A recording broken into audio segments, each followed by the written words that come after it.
संभल का वैभव लौटेगा और इसको लेकर पूरी जो कवायद है वो की जा रही है। साहिल हमारे साथ जुड़ चुके हैं संभल से। साहिल, पूरी रूपरेखा क्या तैयार की गई है? क्या वो पूरा ब्लूप्रिंट है जिसके जरिए संभल को उसके पुराने स्वरूप में लाने की एक कवायद हो रही है?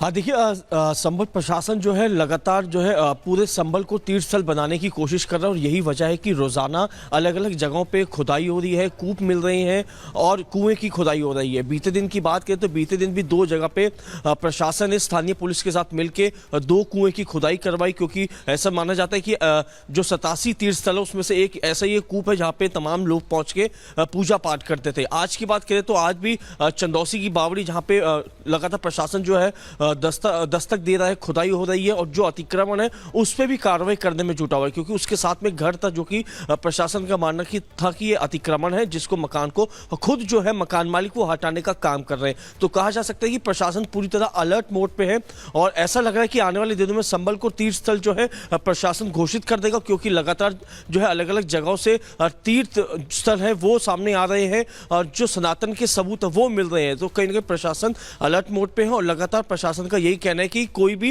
जो शख्स है, किसी को ऐसा लगता है कि किसी जगह पे पुराना ऐतिहासिक कुआं है या कूप मिल रहा है, तो वो प्रशासन को आके इस मामले में लिखित शिकायत है, उसके आधार पर पुलिस प्रशासन जो है वो कार्रवाई भी करेगा। तो कहा जा सकता है कि प्रशासन पूरी तरह अलर्ट मोड पे है और जगह जगह पे खुदाई हो रही है और कूप कुएं मिलने का जो सिलसिला है वो संभल में लगातार जारी है। जी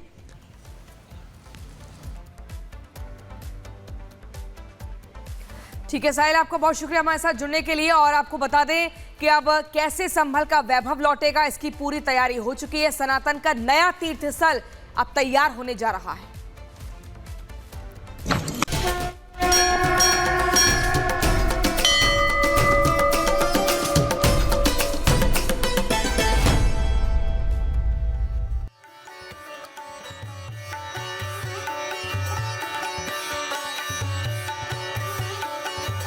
और अब आपको बता दें आस्था के महाकुंभ से जुड़ी जानकारी। देश के सबसे बड़े धार्मिक आयोजन महाकुंभ की शुरुआत में बस एक ही दिन बाकी है। 13 जनवरी यानी कि कल महाकुंभ का पहला अमृत स्नान होगा। इसी से जुड़ी आपको महत्वपूर्ण जानकारी देंगे।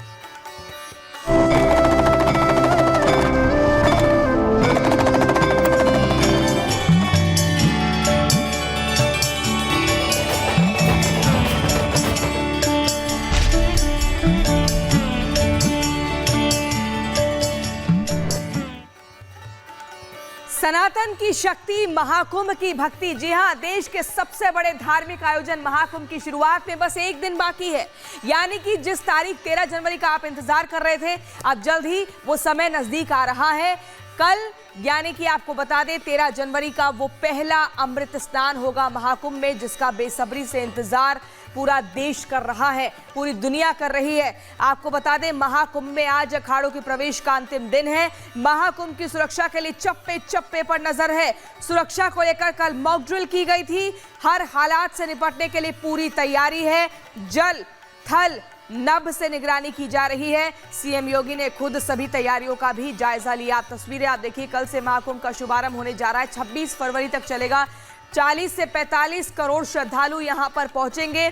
और आपको बता दें कल्पवास की भी व्यवस्था है, यानी कि संगम के किनारे वहां पर टेंट गाड़कर लोग रहते हैं और ऐसे में वो एक कठोर तपस्या मानी जाती है। यानी कि सांसारिक सुखों से एकदम परे होकर बिल्कुल एकदम साधु की तरह कुछ लोग वहां पर रहते हैं, जीवन अपना बिताते हैं। और ये भी इस महाकुंभ सनातन के पर्व का एक हिस्सा है। तस्वीरें देखिए मोनिका, यही वो छटा है सनातन की जिसको देखने के लिए, जिसमें खुद को अपने आप को विलीन करने के लिए दूर दराज से लोग आते हैं।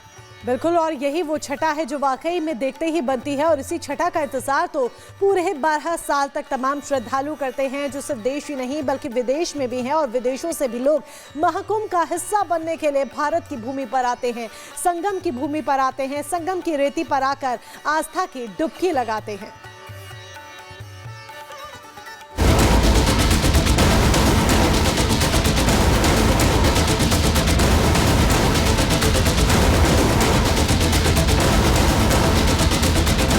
प्रयागराज में महाकुंभ का आगाज होने में अब महज चंद घंटे बाकी हैं।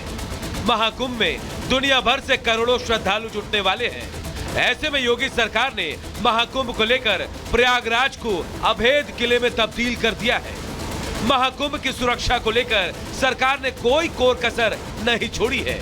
एटीएस और पीएसी से लेकर एनएसजी कमांडो तक की तैनाती की गई है। महाकुंभ मेला शुरू होने से पहले एनएसजी की टीम ने तैयारियों को परखने के लिए मॉक ड्रिल किया। इस दौरान यूपी पुलिस के साथ साथ एटीएस और पीएसी की टीमों ने भी मॉक ड्रिल में हिस्सा लिया। महाकुंभ में पहुंचने वाले श्रद्धालुओं की सुरक्षा के लिए प्रयागराज में अचूक सुरक्षा सुनिश्चित की जा रही है। ये हमारे ट्रेनिंग और रिहर्सल का एक अभिन्न पार्ट है। उसी के तहत ये सब कार्रवाई कर रहे हैं हम लोग, ताकि हम लोग पूरी तरह से मेला को और जनपद को सिक्योर कर सके महाकुंभ 2025 के लिए। इस मॉक ड्रिल का उद्देश्य किसी भी हमले की स्थिति में सुरक्षा कर्मियों की तैयारियों की पुष्टि करना था। प्रयागराज में एनएसजी का मॉक ड्रिल महाकुंभ में सुरक्षा व्यवस्था सुनिश्चित करने के लिए बल की प्रतिबद्धता का एक प्रमाण है। आपको बता दें कि सुरक्षा व्यवस्था में प्रयागराज जिले को 8 सीमावर्ती जिलों से जोड़ने वाले 7 मार्गों को शामिल किया गया है। प्रयागराज के चारों ओर सुरक्षा घेरा बनाने का निर्देश दिया गया है। इन मार्गों पर सभी वाहनों और लोगों की जांच के आदेश दिए गए हैं। 7 मार्गों पर चेकिंग और तलाशी के लिए 102 चौकियां बनाई गई है। पुलिस, सीआरपीएफ के साथ पीएसी कंपनियों को भी तैनात किया गया है। सीएम योगी के ऑर्डर पर डीजीपी खुद हर पल मॉनिटरिंग कर रहे हैं। उन्होंने बताया कि प्रयागराज में प्रवेश करने वाले सभी व्यक्तियों की निगरानी के निर्देश दिए गए हैं। जनपद प्रयागराज को जोड़ने वाले 7 मार्गों तथा उन मार्गों पर पड़ने वाले जनपद तथा सीमावर्ती जनपदों को मिलाकर प्रयागराज के चारों तरफ अवैध सुरक्षा का एक चक्रव्यूह बनाए जाने के निर्देश दिए गए थे। उक्त निर्देशों के अनुपालन में जनपद प्रयागराज को जोड़ने वाले सभी 7 सड़क मार्गों तथा उन मार्गों पर पड़ने वाले 8 जनपदों में आने जाने वाले वाहनों एवं व्यक्तियों की चेकिंग एवं फ्रिस्किंग किए जाने हेतु कुल 102 मोर्चे बनाए गए हैं। डीजीपी प्रशांत कुमार ने यह भी बताया कि प्रयागराज की सीमाओं पर कितने सुरक्षा कर्मियों की तैनाती की गई है। 11 कंपनी केंद्रीय रिजर्व पुलिस एवं 15 कंपनी पीएसी को नियुक्त किया गया है। जल मार्ग की निगरानी हेतु 1 कंपनी 2 प्लाटून पीएसी भी लगाई गई है।